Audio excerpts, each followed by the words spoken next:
Coronel, bom dia. Sempre muito bom poder falar com o senhor aqui na Auriverde Brasil. Eu queria mudar um pouquinho de assunto, falar a respeito da guerra entre Rússia e Ucrânia. Recentemente, na ONU, o Brasil defendeu uma negociação direta entre a Rússia e a Ucrânia, sem a participação dos Estados Unidos. Nós temos visto aí que a ONU basicamente não tem mais protagonismo nenhum, não conseguiu avanços diplomáticos em nenhum dos conflitos que acontecem hoje em dia. E desde o início da guerra entre Rússia e Ucrânia, a Rússia já vinha defendendo, dentro da ONU, que o Brasil tivesse um assento permanente dentro do Conselho de Segurança. Conselho de Segurança, lembrando que fez diversas reuniões que não levaram a absolutamente nada. Nós vimos avanços aí entre as negociações agora com a volta do presidente Donald Trump. Um assento do Brasil no Conselho de Segurança da ONU seria importante para o país e também para o resto do mundo? Não tenha dúvida que esse é o que a gente chama, quem estuda geopolítica chama de, no Brasil, de um objetivo nacional permanente. O que quer dizer isso? É que, de certa maneira, o Brasil é a maior nação do hemisfério sul, é a maior democracia do hemisfério sul, é a maior força armada do hemisfério sul também. Pouca gente se dá conta que, inclusive nas Américas, o Brasil tem a segunda maior força armada, não só em número, não, até que em número ela não é maior, proporcionalmente falando da população, mas em operacionalidade, em eficiência, em tecnologia. Nós temos muita coisa que, no bojo dessa questão de disputa política, às vezes a gente esquece, a Força Armada brasileira é maior do que a do Canadá. Então, nós não temos muita noção sobre isso. De fato, um assento permanente no Conselho de Segurança colocaria o Brasil numa situação de maior contribuição, de prestígio maior. Isso é verdade. No entanto, o que a gente vê na prática? Quando o Brasil faz essa colocação de que a negociação deveria ser direta, essa seria a situação ideal, lindíssima, que não precisasse nem dos Estados Unidos, nem da União Europeia, ninguém, e que o Zelensky simplesmente, né, como o Lula já propôs, se sentasse os dois ali numa mesa de bar, tomasse uma cervejinha e resolvesse o problema. Mas, obviamente, você, João, sabe, e a nossa audiência, né, também sabe, que esses assuntos não são assim, já são milhares de soldados de ambos os lados, o número já chega já à casa do 1 milhão, de vidas perdidas de ambos os lados, famílias destruídas, infraestrutura destruída. Então, o trauma que isso causa à nação ucraniana de ter sido invadida e ter sido o seu país praticamente destruído na sua infraestrutura, de ter perdido parte do litoral, grande parte do litoral ali do Mar de Azov, parte do Mar Negro, toda essa parte é uma coisa que vai marcar indelevelmente a Ucrânia durante décadas. Então, isso não se resolve assim tão facilmente. O Conselho de Segurança, ele tem a presença simultânea de Estados Unidos e Rússia. Então, por isso, nunca nós vamos ter uma situação em que a Rússia unilateralmente vá concordar, porque ela tem o que a gente chama de poder de veto. As potências nucleares têm poder de veto.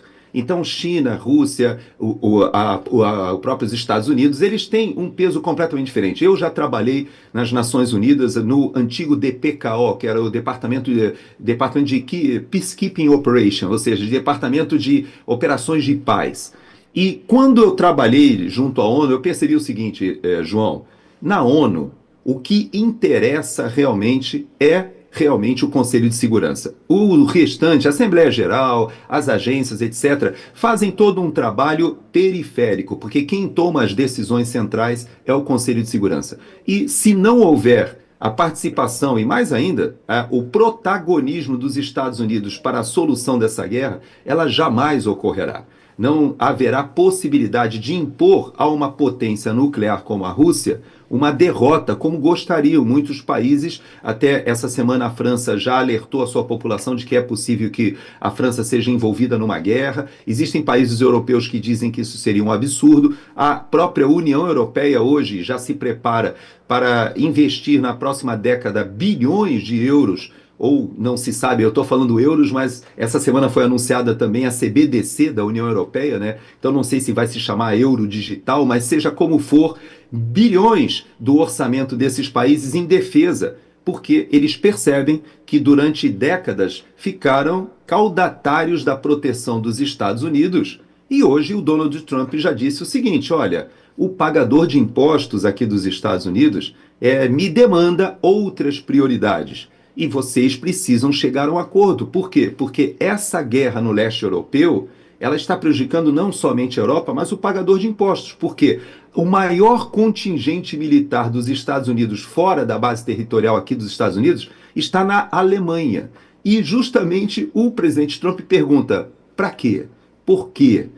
Então vocês têm que chegar a um acordo, vocês têm que achar as soluções. Só que isso, né, João, dentro da circunstância que nós temos na Europa, levaria de 10 a 15 anos, pelo menos, para que a Europa pudesse ter o mínimo de independência dessa estrutura, seja em satélite, seja em defesa cibernética, seja em guerra eletrônica, seja até mesmo na guerra convencional, que a gente sabe que eles estão muito defasados. Eu estive na Alemanha em 2000, próximo do ano 2000, a minha última visita à Alemanha ainda já como coronel no curso de Política, Estratégia e Alta Administração. E eu fiquei perplexo de ver. O exército, as forças armadas alemãs estavam completamente dependentes das forças americanas e até desinteressadas. A juventude alemã nem queria muito prestar atenção sobre as questões das forças armadas. E hoje a coisa mudou e o Donald Trump, se ele não tiver a capacidade de colocar algo que pressione o Zelensky e o Putin a realmente pararem esse conflito que destrói os dois países, que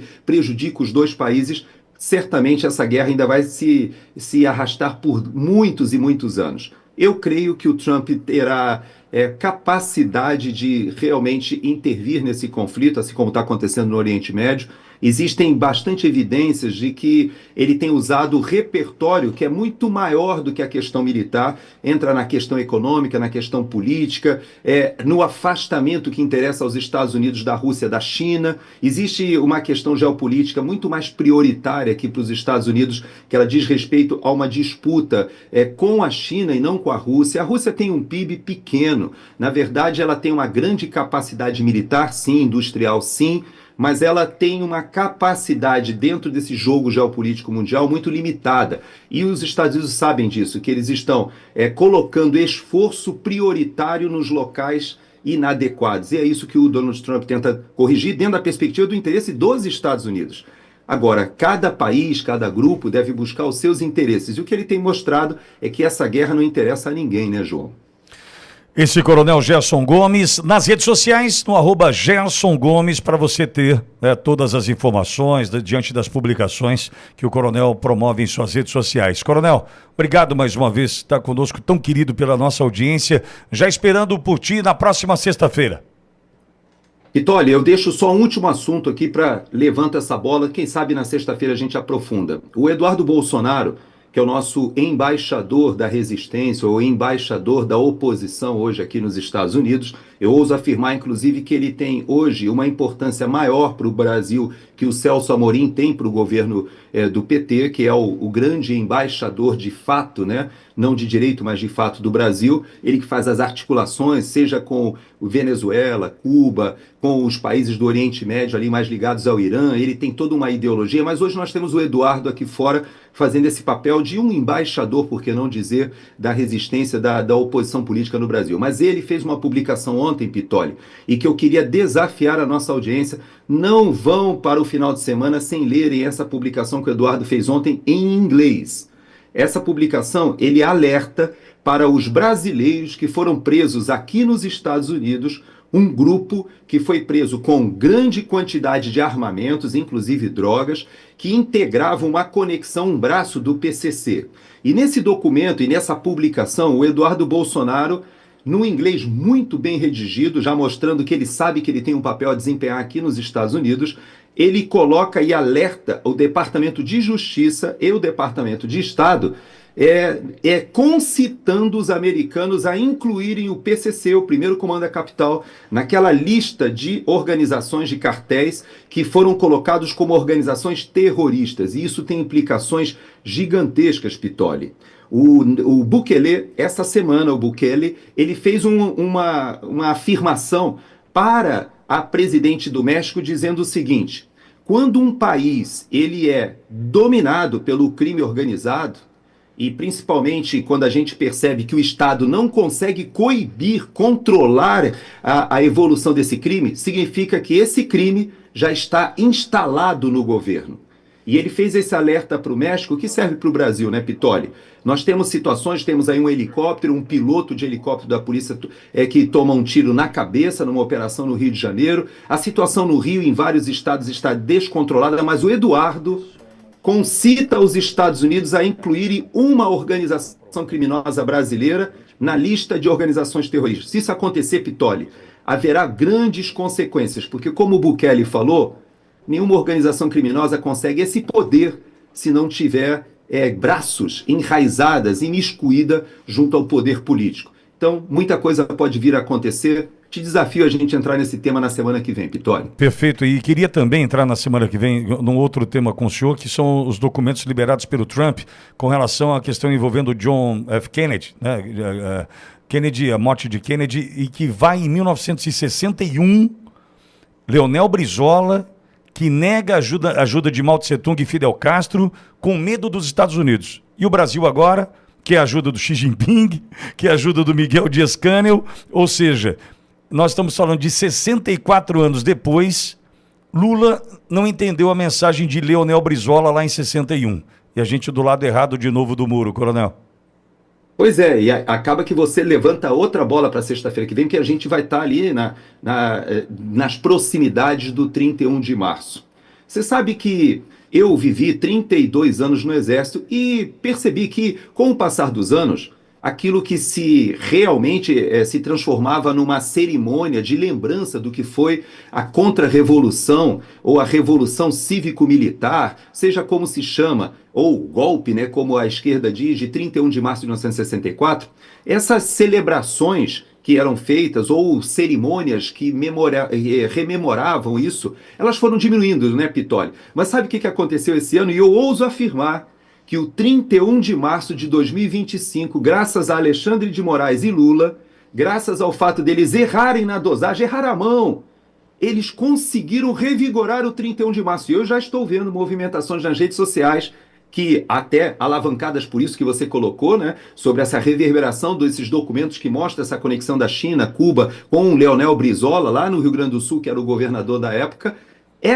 Esse 31 de março de 2025, Pitoli, ele está muito mais impulsionado, ganhou uma energia que eu não vi há muitos anos, viu, Pitoli? Graças a essa perda de controle, ou perda de mão, ou dosagem do ministro Alexandre de Moraes e do presidente Lula, que estão jogando o Brasil a voltar ao contexto de 1964 e talvez lembrar 31 de março de uma forma diferente, viu, Pitoli? Que bom, que bom. A gente fala disso na próxima sexta-feira, já às vésperas do 31 de março. Coronel, bom final de semana para o senhor. Para vocês também, muito obrigado, João, um abraço, obrigado aí pela tua pergunta. Se Deus quiser, semana que vem estamos de volta.